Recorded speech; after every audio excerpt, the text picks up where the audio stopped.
박완서 작가의 수필집 못 가본 길이 더 아름답다에 나오는 이야기입니다. 작가는 천주교 교인입니다. 작가가 성당 도서관에 기부할 책을 고르고 있었습니다. 엄마와 아이가 같이 읽기에 좋은 동화, 교양서, 종교 묵상집 등을 고르는 중 침묵으로 유명한 일본 가톨릭 작가 엔도 슈샤쿠의 소설 사회 부분에서도 선택했습니다. 근데 기부하려고 기증하려고 하기 전에 그 책을 들었는데 책의 내용이 잘 기억이 나지 않는 겁니다. 그런데 책 중간에 접힌 자국이 있어서 펼쳐보게 되었습니다. 접힌 페이지에는 연필로 밑줄이 그어져 있어서 박완서 작가는 자신의 책이 아니라고 생각을 합니다. 작가는 책을 읽을 때 표시가 될 만한 것들을 책 속에 끼워 넣거나 적지 않을 뿐만 아니라 읽다가 기억하고 싶거나 좋은 문장을 발견한다고 해도 절대로 밑줄을 치지 않는다고 합니다. 이상한 마음을 가지고 그 부분을 읽어가면서 이 책이 자기 책임을 인정하지 않을 수 없게 되었습니다. 책 내용이 생각났을 뿐만 아니라 그 책을 읽었을 당시에 자신의 고통스러웠던 마음 상태도 어제 일처럼 고스란히 떠올랐기 때문입니다. 이 책은 2차 세계대전 말기에 인기 없는 가톨릭 대학을 졸업한 작가가 된 이와 또 이스라엘에서 성사학을 공부하는 이 두 사람의 동창이 예루살렘에서 만나 사해 부근을 여행하면서 생각도 하고 회상도 하고 대화도 하며 또 성경에 기록된 그대로 문자적인 대로가 아니라 상상을 펼쳐서 허구로 쓴 그런 내용들입니다. 박완서 작가가 밑줄을 친 부분은 예수가 처형되기 직전에 빌라도 총독과 나누었던 대면했던 그 내용들입니다. 예수와 빌라도의 대화가 이렇게 기록되어 있고 거기에 밑줄이 쳐져 있습니다. 빌라도가 말합니다. 나로서는 어떻게 할 수가 없네. 그대는 죽지 않으면 안 될 것 같네. 그대를 따르는 자들은 다 어디로 갔는가? 민중이란 그런 거지. 그런데 왜 돌아왔나? 왜 나를 말려 들게 하나? 나는 편한 마음으로 예루살렘에서 가이사라로 돌아가고 싶었는데 예수가 말합니다. 나는 한 사람 한 사람의 인생을 스쳐간다고 말했습니다. 빌라도가 이야기합니다. 그렇다면 내 인생도 스쳐갈 셈인가? 예, 그렇습니다. 그리고 내 인생에도 그대의 흔적을 남길 셈인가? 나는 그대를 잊을 걸세. 예수님이 말합니다. 당신은 잊을 수 없을 겁니다. 내가 한번 인생을 스쳐가면 그 사람은 나를 잊지 못하게 됩니다. 왜지? 왜 그런가? 내가 그 사람을 언제까지나 사랑하기 때문입니다. 내가 그 사람을 언제까지나 사랑하기 때문입니다. 빌라도는 놀라서 얼굴을 들었습니다. 그때 창밖에서 바나바를 살리고 예수를 죽이라는 군중의 함성 소리가 들려왔습니다. 박완서 작가는 책을 읽을 때 밑줄을 긋는다면 그게 명문장이어서가 아니라 그 내용을 읽을 당시 자신의 마음 상태에 와닿았기 때문에 긋는다고 표현합니다. 역시나 이 책의 밑줄을 치며 읽을 때는 작가의 인생에서 가장 힘든 때였습니다. 자식이 부모보다 먼저 이 세상을 떠나는 일, 바로 참척의 고통을 겪은 작가는 그녀가 믿는 하느님께 한 말씀만 하소서라고 피토하는 절규를 했지만 신은 대답이 없었습니다. 단 한 말씀도 대답하지 않고 침묵만이 있을 뿐입니다. 그럼에도 그런 극한 상황에도 매달릴 수 있는 존재가 있어서 다행이라고 썼습니다. 밑줄 친 그 문장이 당장 자신의 고통에서 자기를 건져 준 것은 아니지만 오랜 시간이 지나서 도무지 회복될 수 없을 것 같았던 예전의 일상을 서서히 회복하게 되었습니다. 오늘 아버지 하나님은 아들 예수를 죽음의 자리로 내몰고 있습니다. 예수님에게는 너무도 힘든 고난의 승잔이지만 아버지의 뜻이라면 그 고난의 승잔을 달게 받들고자 합니다. 자신을 스쳐 지나간 사람들이 그를 잊지 못하게 만드는 예수님, 나를 언제까지나 사랑하는 그 예수님의 인생사 마지막 철야 기도의 현장이 오늘 본문입니다. 예수님의 순환은 겟세마네 동산에서 기도하는 것으로 시작합니다. 기도 후에 예수님은 배신당하고 배반당하고 체포당하고 신문받고 죽음의 길 걷게 됩니다. 예수님의 철야 기도는 고난과 시험 가운데 있는 우리 인생들이 그럴 때 어떻게 행동해야 되는지에 대한 가장 탁월한 모범을 보여줍니다. 시험과 유혹 가운데 있을 때 성도들은 무엇을 해야겠습니까? 주님께서 가르치신 기도에 나오는 것처럼 하나님의 뜻이 하늘에서 이루어진 것처럼 이 땅에 이루어지기를, 하나님 나라가 임하기를, 그리고 시험에 들지 않고 악에서 건져 주시기를 기도해야 합니다. 예수님의 기도에 세 가지 단계가 있습니다. 예수님의 기도의 메커니즘입니다. 첫 번째 단계는 탄원입니다. 예수님은 고뇌합니다. 슬퍼하고 비통을 토로합니다. 37절과 38절입니다. 베드로와 세베대의 두 아들을 데리고 가실새 고민하고 슬퍼하사 이에 말씀하시되 내 마음이 매우 고민하여 죽게 되었으니 너희는 여기 머물러 나와 함께 깨어 있으라 하시고, 죽음을 앞두고 이미 알고 계신 길이죠.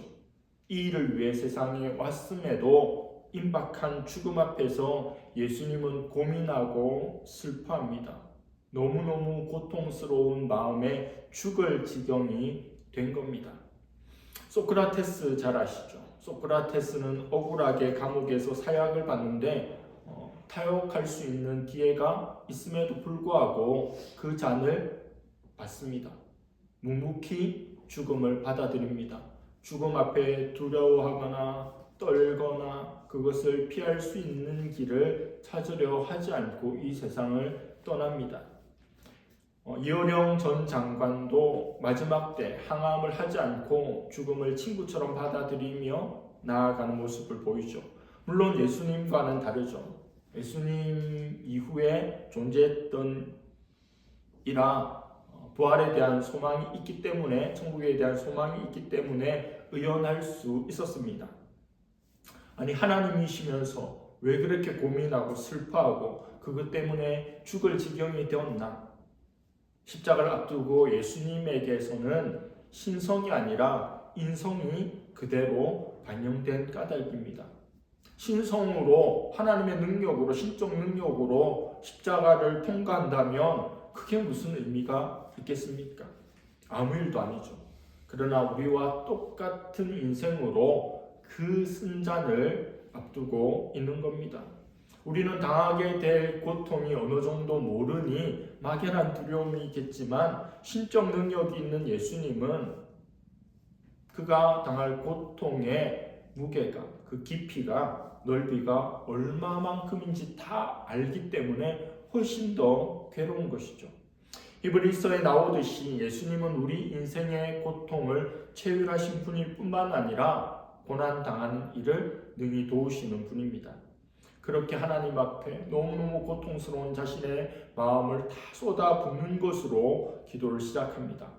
두 번째 기도의 단계는 고독한 기도의 씨름입니다. 예수님은 힘쓰고 애쓰며 간절히 기도하십니다. 성도들 중에 하나님이 다 알고 계신데 뭘 그렇게 기도하냐, 그리고 기도하는데 뭘 그렇게 애써서 기도하나 라고 말하고 생각하는 분들이 있죠. 기도해도 될 일은 되고 안 되는 안 될 일이고, 또 열심히 기도한다고 하나님이 더 들어주는 것도 아닌 것 같은데 뭘 그렇게 애써서 오랜 시간 눈물 흘리면서 무릎 아파가면서 기도하는가? 근데 예수님의 기도를 보세요. 하나님이신 그분이 힘쓰고 애쓰며 고독하게 간절히 기도하십니다. 내용은 뭡니까? 내 원대로가 아니라 아버지의 원대로 되기를 기도하고 있어요. 기도는 내가 원하는 걸 하나님께 청구하는 행위가 아닙니다. 이것도 들어주시고 저것도 들어주시고 이렇게 해주시고 저렇게 해주시고 복받게 해주시고 어려움 없게 해주시고 물론 그런 간구도 필요하죠. 우리 하나님 아버지께서 들어주십니다. 그러나 기도는 근본 하나님의 뜻을 알고 그 뜻대로 살아갈 수 있도록 구하는 게 기도의 핵심이에요. 예수님의 기도의 핵심이 그거죠. 예수님의 원은 뭡니까? 할 수 있으면 안 죽고 싶다. 할 수 있으면 십자가 안 지고 싶다. 할 수 있으면 이 고통 안 당하고 싶다. 할 수 있으면 나무 위에서 저주받고 싶지 않다. 할 수 있으면 아버지께 버림받고 싶지 않다. 그게 예수님의 원이에요. 바람입니다. 그러나 아버지의 뜻이라면 내 생각은 중요하지 않고 온데간데 없고 아버지 뜻대로 되기를 기도하고 있어요. 이렇게 기도 안 해도 어차피 될 일이지만 아버지 뜻대로 되기를 아버지의 뜻에 자신의 기도를 튜닝하고 있어요. 그리고 기도의 마지막 단계가 뭡니까? 이제 결단합니다. 그리고 담대히 나아갑니다.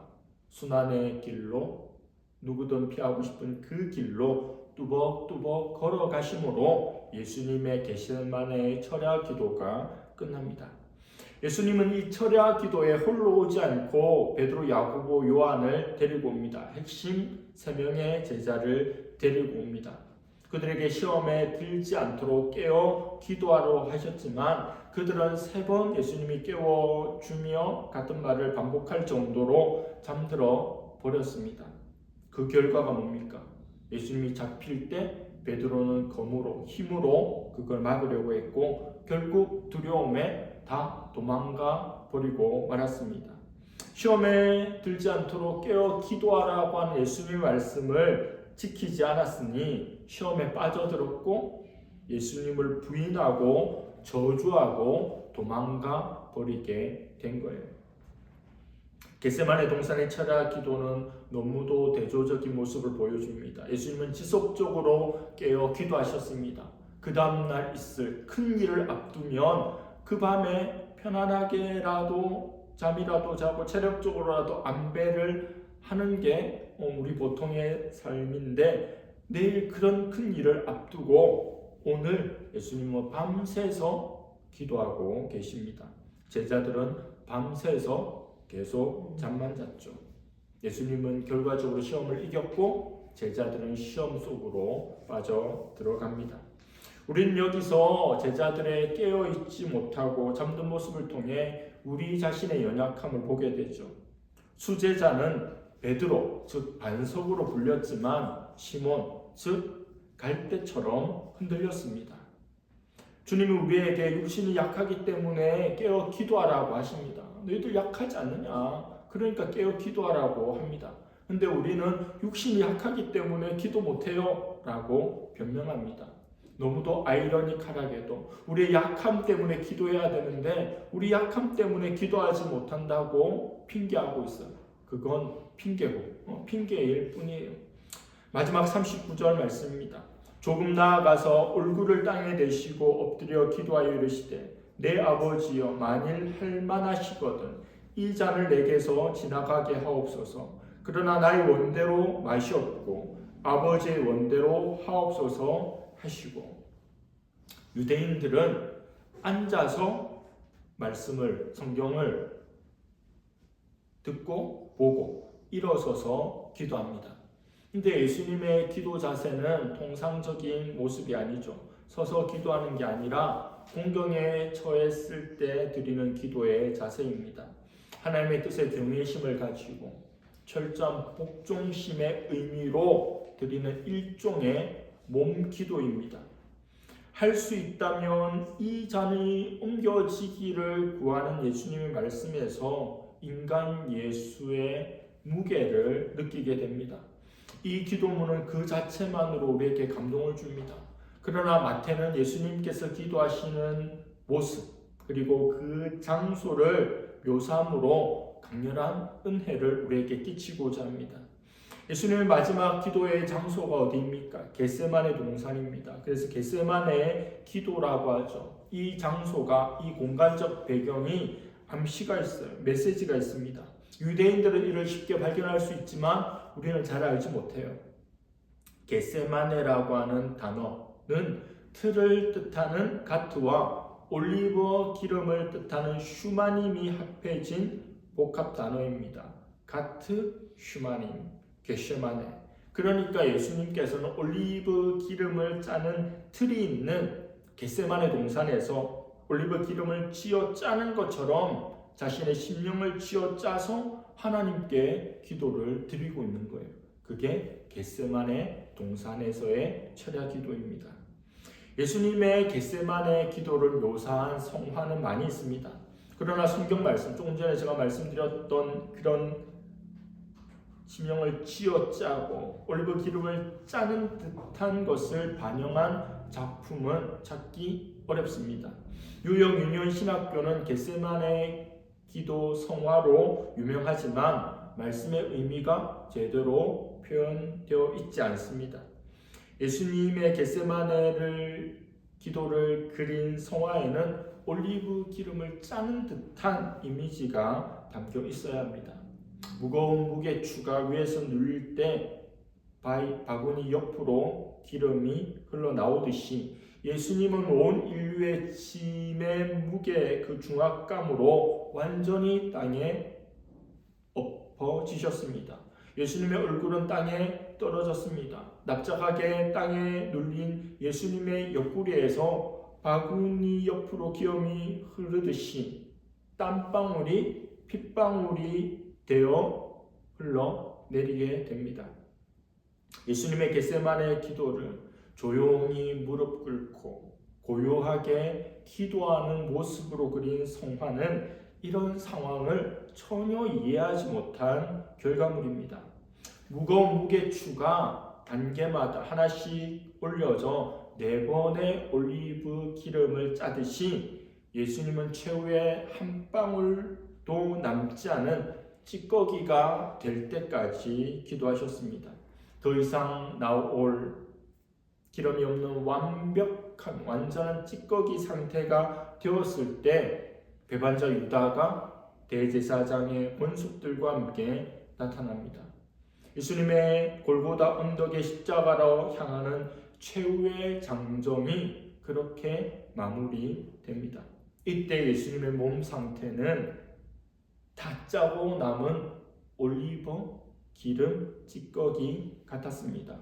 올리브 찌꺼기는 땔감으로 사용되어서 불을 피우는 도구가 되었는데 모든 것을 쏟고 올리브 찌꺼기와 같이 남은 예수님은 이제 십자가 위에서 자신을 제물로 활활 태움으로 온 인류에게 구원의 길을 열어주시게 되었습니다.